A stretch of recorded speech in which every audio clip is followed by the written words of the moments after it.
Welcome to today's episode of the Simply Financial Podcast. I'm your host, Christopher Calandra, and want to increase your financial IQ with today's discussion, which is providing you with tips when picking a local charity. I actually have 5 tips for you that I think will be valuable. I hope will be valuable to you. So let's jump in. Number 1, follow your passion. This is pretty basic, probably common sense, but you should support charities that you find meaningful.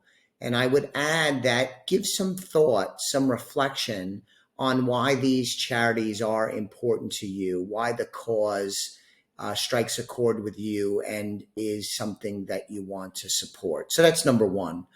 Number 2, I want to talk to you about marrying interests. So there are many, many nonprofit missions out there across the United States. So you can often marry interests that include different hobbies, expertise, things you're interested in. So the example I want to give you, although this is not me at all, let's say you enjoy horseback riding or you are an avid horseback rider. Again, I am not.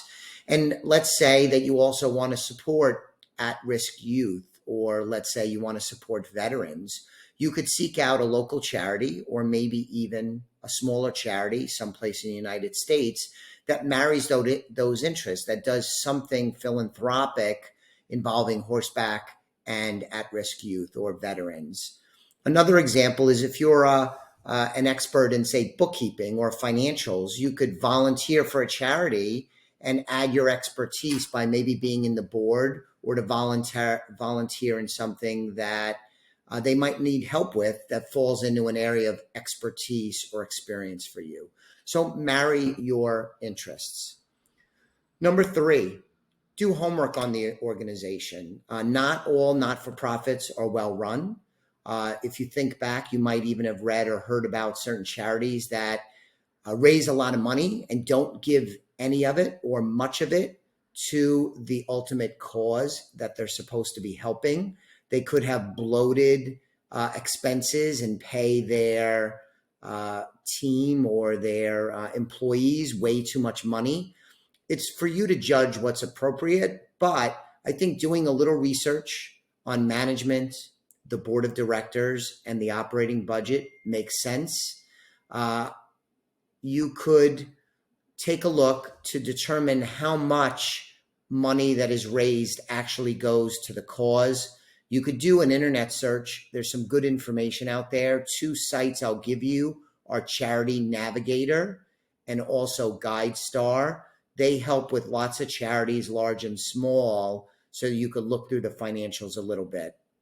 Am I suggesting you spend like 20 or 30 or 40 hours doing this? No. But I think familiarizing yourself would be worthwhile when you are picking a local charity or any charity for that matter. When you're dealing with local charities, I would also suggest, as part of your homework, you do a little searching to find who you might know there that volunteers. Maybe somebody is on the board that you know.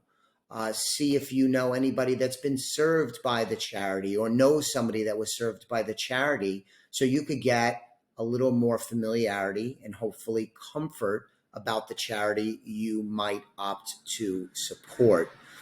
Moving along, number 4 is involvement. I will say, me personally, over these many years, I've made financial support of charities something that is part of my life. But I have tended not to do much volunteering.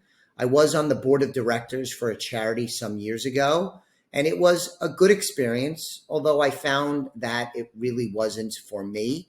I don't know if it was being on the board or maybe the board of that particular charity, but I actually didn't stick with it too long. Most of the charitable works I've done over the years have been financial only.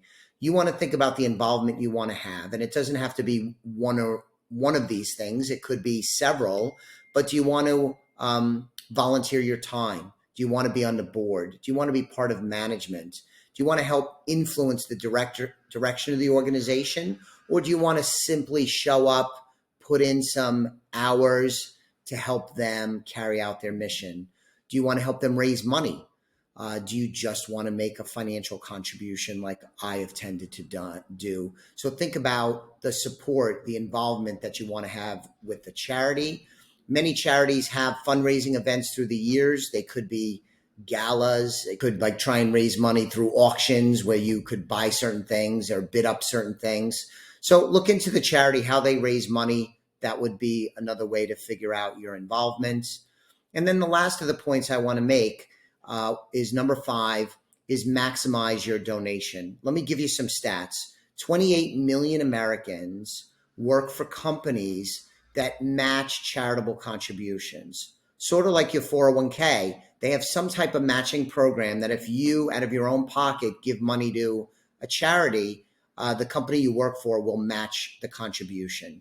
These statistics, by the way, come from Goldman Sachs. 65% of Fortune 500 companies offer some type of charitable giving match. That's a healthy percentage.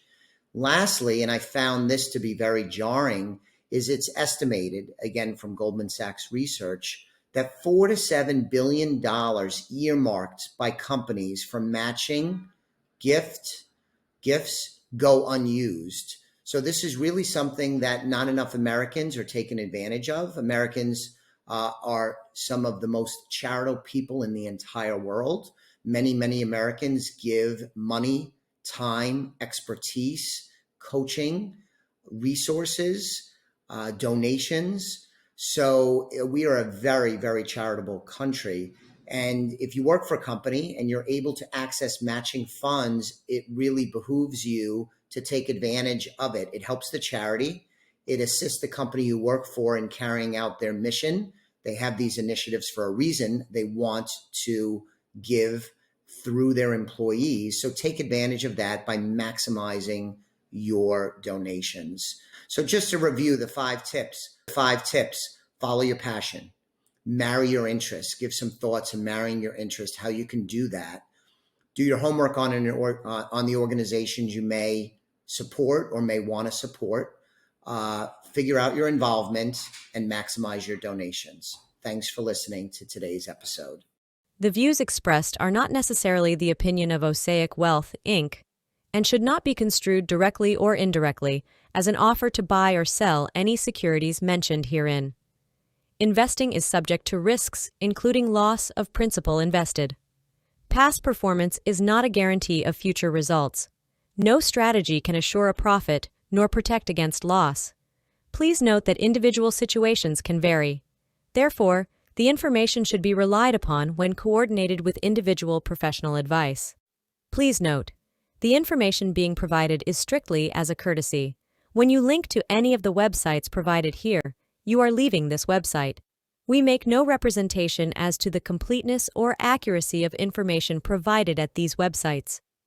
Nor is the company liable for any direct or indirect technical or system issues or any consequences arising out of your access to or your use of third-party technologies, websites, information, and programs made available through this website. When you access one of these websites, you are leaving our website and assume total responsibility and risk for your use of the websites you are linking to. Securities and advisory services are offered through Osaic Wealth, Inc., member FINRA, SIPC. Insurance services offered through Elliott Wealth Management Services, LLC, not affiliated with Osaic Wealth, Inc.